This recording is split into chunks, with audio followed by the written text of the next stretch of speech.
नमस्कार, मैं डॉक्टर रवि राय आप सभी दर्शकों का हार्दिक स्वागत करता हूं। प्रिय दर्शकों, इस कार्यक्रम में बात की जाएगी एक अत्यंत श्रेष्ठ राजयोग के विषय में। मैं बात कर रहा हूं अखंड साम्राज्य योग की। इस योग का प्रभाव इतना जबरदस्त है कि जिसकी भी जन्म कुंडली में यह योग निर्मित हो जाए उसे अपने जीवन काल में समस्त सुख, ऐश्वर्य, पद प्रतिष्ठा सभी कुछ प्राप्त होता है।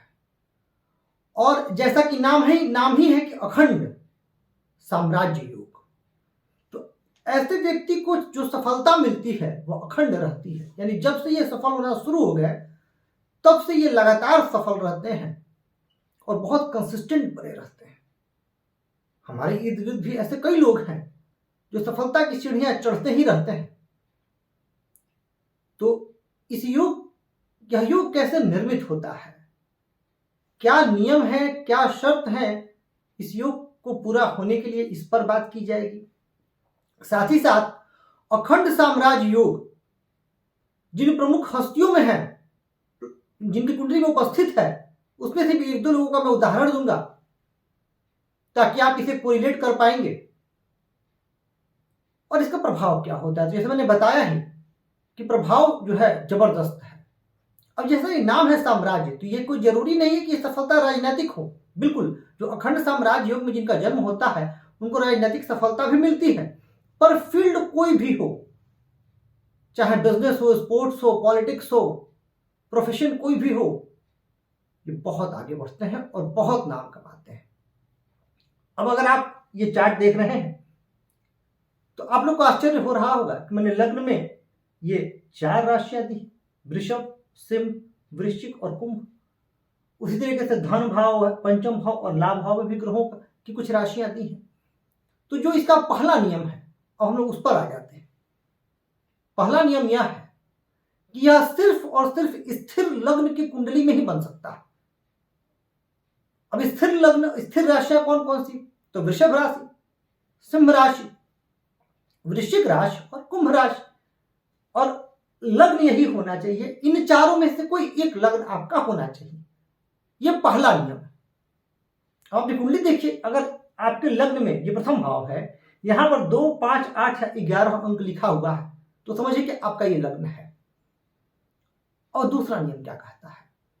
दूसरा नियम यह कहता है, इसकी दूसरी शर्त है कि देवगुरु बृहस्पति स्वामी होने चाहिए जन्म कुंडली में धन भाव, पंचम भाव अथवा लाभ भाव के। अब धन, पंचम और लाभ, तो क्या हम देखें क्या इन लग्नों में ये स्थिति बन रही है क्या? अब अगर हम वृषभ लग्न की कुंडली देखें तो वृषभ लग्न की कुंडली में देवगुरु बृहस्पति स्वामी कहां के होते हैं? एक तो यहां के हो जाएंगे अष्टम भाव के और एक हो जाएंगे लाभ भाव के। यहां कौन सी राशि आ जाएगी? यहां राशि आ जाएगी मीन राशि। तो बिल्कुल वृषभ लग्न में लाभ भाव के स्वामी बन रहे हैं, तो वृषभ लग्न में यह नियम, यह जो है योग बन सकता है। सिंह लग्न को देखें, 5, 6, 7, 8, 9, ये पंचम भाव। मैंने क्या कहा था शुरू में? बृहस्पति स्वामी होने चाहिए दूसरे, 5वें और 11वें भाव। इन्हीं तीनों भाव में से किसी एक भाव के स्वामी होने चाहिए। तो सिंह लग्न में भी यह नियम लागू हो गया। अब देखिए वृश्चिक लग्न, वृश्चिक लग्न में क्या यह नियम लागू होता है क्या? तो बिल्कुल होता है। 8, 9 देखिए, यहां पे धन भाव के भी स्वामी बन जा रहे हैं और पंचम के भी स्वामी बन जा रहे हैं। तो वृश्चिक लग्न में भी यह नियम लागू हो रहा है क्योंकि पंचम भाव में मीन राशि आ जाती है। अब देखिए क्या कुंभ में यह बन पा रहा है क्या?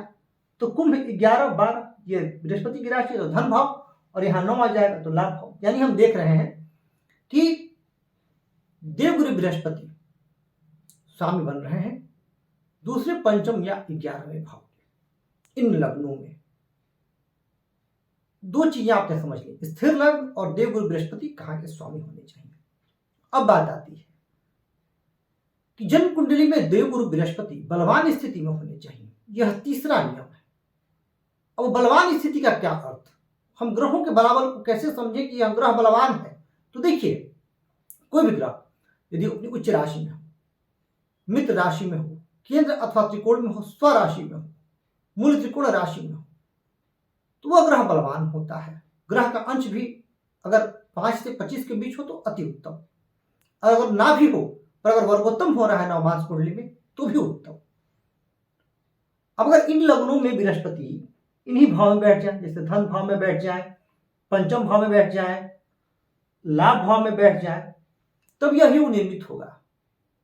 आदित्यनाथ योगी आदित्यनाथ जी की कुंडली में यह योग बना हुआ है। आगे मैं उदाहरण के साथ आपको समझाऊंगा कैसे, और बड़ी बलवान स्थिति में। तो ये आपने समझ लिया कि बृहस्पति बलवान होनी चाहिए। अगर केंद्र में भी हो जाए और वे मित्र राशि में हो, पाप प्रभाव से मुक्त हो तो अति उत्तम। बलवान हो तो बृहस्पति को हम समझेंगे उनका बल अच्छा है। तो ये 3 बातें आपने समझ ली। अब चौथी बात क्या कही गई, इन कुंडलियों में जो धन भाव के स्वामी है, भाग्य भाव के स्वामी अथवा लाभ भाव के स्वामी है, धन भाग्य और लाभ, इन तीनों के स्वामी, इसको ध्यान से सुनिएगा, मैंने क्या कहा, धन भाग्य और लाभ, इन तीनों के स्वामी लग्न अथवा चंद्रमा से केंद्र में हो।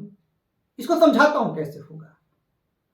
अब उदाहरण के लिए हम वृषभ लग्न की कुंडली मान लेते हैं। तो धन भाव के स्वामी कौन होंगे, यहां धन भाव के स्वामी हो जाएंगे बुध, क्योंकि यहां 3 अंक आ जाएगा। लाभ के स्वामी कौन होंगे, तो लाभ के तो स्वामी यहां बृहस्पति ही है।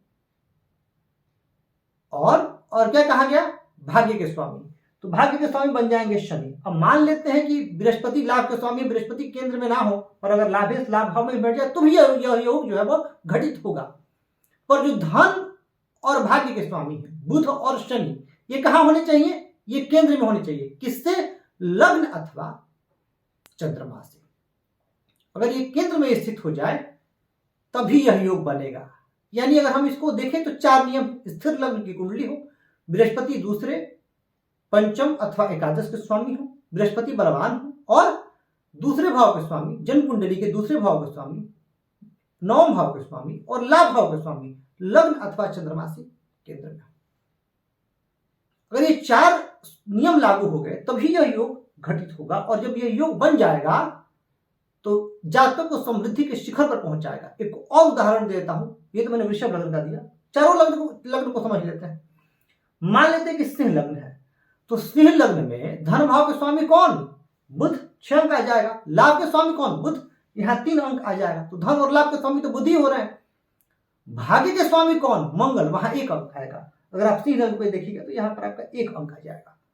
तो मंगल और बुध केंद्र में हो और बृहस्पति बलवान हो। अच्छा, एक और नियम बता देता हूं आपको, अगर मान लेते हैं कोई ग्रह अपने भाव को देख रहा है, जैसे मान लेते हैं कि सिंह लग्न की कुंडली में बृहस्पति लाभ भाव में स्थित हो जाए, तो भी वो पूर्ण दृष्टि से अपने पंचम भाव को देखें तो भी यह योग घटित हो जाएगा।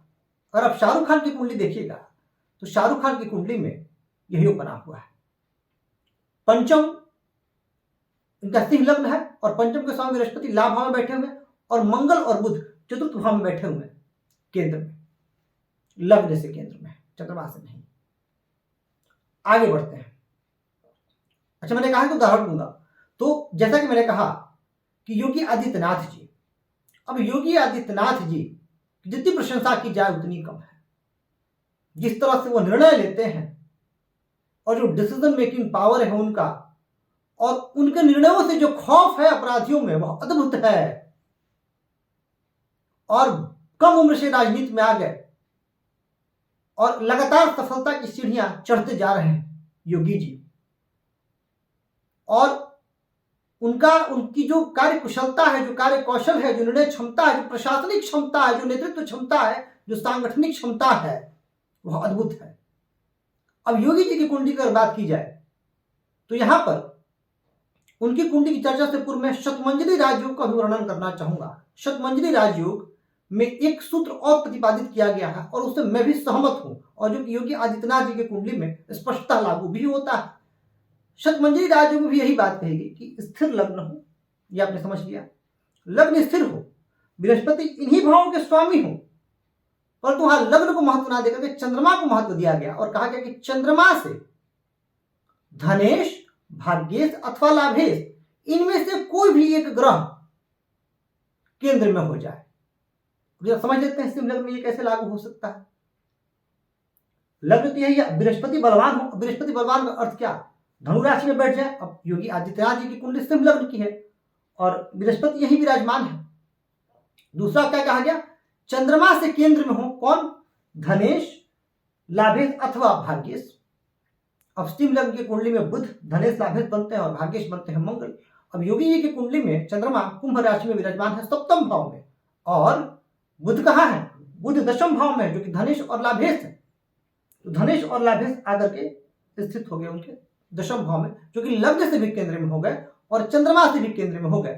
तो लग्न और चंद्रमा दोनों से केंद्र में होने की वजह से इस जबरदस्त राजयोग का निर्माण हुआ। तो अगर मान लेते हैं कि आपके तीनों जैसे धनेश, भाग्येश, लाभेश में से कोई एक ग्रह भी लग्न अथवा चंद्रमा से केंद्र में आ गया तो भी अखंड साम्राज्य योग का फल आपको मिलेगा। अब जैसा कि मैंने कहा किसका फल, अब जो योगी जी को आप देख रहे हैं किस तरीके से वो सफलता की सीढ़ियां चढ़ते जा रहे हैं और कितनी पॉपुलैरिटी है, कितनी लोकप्रियता है, उनके निर्णयों की जो चर्चा है, जो निर्णय लेता है, जो उसकी सफलता, उसकी चर्चा दूर दूर तक होती है। अपने फील्ड में बहुत ऊंचाई पे पहुंचे और साथ ही साथ बड़े आध्यात्मिक भी हैं क्योंकि गुरु जबरदस्त है, पंचम में ही है, बुद्धि भाव का स्वामी है और पंचम भाव में स्थित होने की वजह से जबरदस्त फल दे रहे हैं। तो वही मैंने जो एक और उदाहरण दिया था शाहरुख खान का, अगर आप शाहरुख खान की कुंडली देखें तो शाहरुख खान के जीवन में इनिशियल स्ट्रगल तो रहा, परंतु उसके बाद एक बार जब उन्होंने रफ्तार पकड़ी वह आज तक बरकरार है। हाँ, बीच में दशाओं का फर्क, अभी 7.5 जो इनकी मकर राशि है तो 7.5 का जो 5 साल का समय रहा उसमें कुछ पिक्चरें उनकी हिट नहीं हुई, पर जो व्यापार बिजनेस है वो चलता जा रहा है। अब 7.5 आएगी तो कुछ परेशानियां भी सम्मुख आएंगी ही, जैसे उनके पुत्र को लेकर कोई विवादों में रहे, लेकिन जो सफलता है वो जबरदस्त रही और जिस बैकग्राउंड से आकर के वो सफल हुए अद्भुत है। तो इन दोनों हस्तियों का अगर हम देखें तो इन्होंने अपने जीवन में काफी ऊंचाइयां प्राप्त की और सफलता प्राप्त की। आप भी अपनी कुंडली देखें और देखिए क्या योग बन रहा है क्या। अब आपके मन में 2-3 सवाल आता है कि इन्हीं भावों को इतना महत्व क्यों।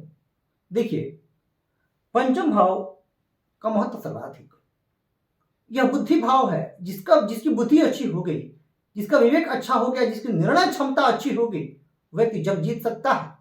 तो बुद्धि का सही दिशा में होना, सही डायरेक्शन में होना परमावश्यक है और सफलता तभी लंबे समय तक रहती है जब वो कंसिस्टेंट हो। तो उसकी कंसिस्टेंसी के लिए आपका भाग्य भाव और लाभ भाव भी बलवान होना जरूरी है। अगर आप कोई कार्य करें और लंबे समय तक कर रहे हैं पर आपका भाग्य साथ नहीं दे रहा, आपको उसमें लाभ नहीं मिल रहा है, तो मन खिन्न हो जाता है। हम सभी मनुष्य हैं, स्वाभाविक सी बात है।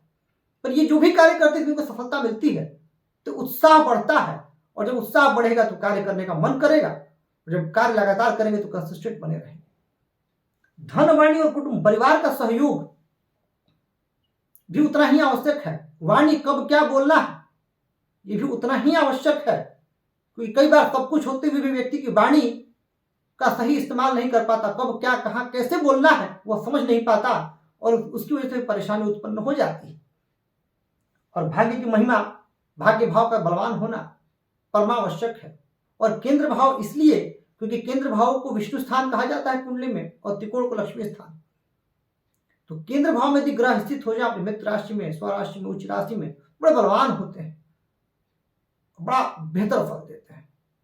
अभिषेक शाहरुख खान की कुंडली में मंगल अपनी ही राशि वृश्चिक में स्थित होकर भाग्येश, क्योंकि आदित्यनाथ जी की कुंडली में बुध स्थित हो गए हैं वृषभ राशि में जो मित्र राशि है, और केंद्र में स्वराशि में ग्रह हो जाए, मित्र राशि में हो जाए तो कहना ही क्या, व्यक्ति को सफलता के उच्चतम स्तर तक पहुंचाते हैं ये ग्रह।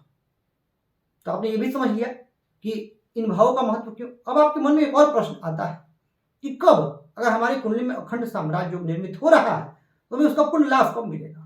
जब उनसे संबंधित ग्रहों की महादशा अंतर्दशा चल रही हो तब आपको उसका विशेष लाभ मिलेगा। जैसे शाहरुख खान की जो बृहस्पति की महादशा शुरू हुई थी 1992 में हुई थी और दशा में ऊंचाई पर पहुंचे, तो अगर उनसे संबंधित ग्रहों की महादशा अंतर्दशा आ जाए तब सफलता और आसान हो जाती है। तो प्रिय दर्शकों, ये हमने समझा कि जन्म कुंडली में अखंड साम्राज्य योग क्या होता है, कैसे निर्मित होता है, उसके क्या नियम है, क्या फल है और क्या प्रभाव है। और एक बात कह दूं आपसे, शास्त्रों में तो इतना तक कह दिया गया है कि ऐसा व्यक्ति जब तक कि धरा वसुंधरा पर जीवित रहता है तब तक ऐश्वर्यवान, राजसी सुख, समृद्धि सभी उसके पास सहज रूप से उपलब्ध रहते हैं। यानी भूल भूल प्रशंसा की गई है इस अद्भुत राजयोग की। तो आप अपनी कुंडली देखें, क्या आपकी कुंडली में भी है? अपनों की कुंडली देखें, क्या उनकी कुंडली में ये योग है? और इस योग का और लाभ लेने के लिए, अगर आप कुंडली में योग है तो इसका और लाभ लेने के लिए आपको, अगर आप भगवान श्री विष्णु के शरण में रहते हैं, आपका लाभ कई गुना बढ़ जाएगा। तो प्रिय दर्शक, कमेंट करके बताइएगा जरूर कि आपको यह कार्यक्रम कैसा लगा, और चैनल को सब्सक्राइब करके और वीडियो को लाइक और शेयर करके हमें अपना प्यार और स्नेह देते रहिए। मैं आप सभी के स्वस्थ, सुखी, समृद्ध, यशस्वी एवं दीर्घायु जीवन की कामना करता हूं। धन्यवाद।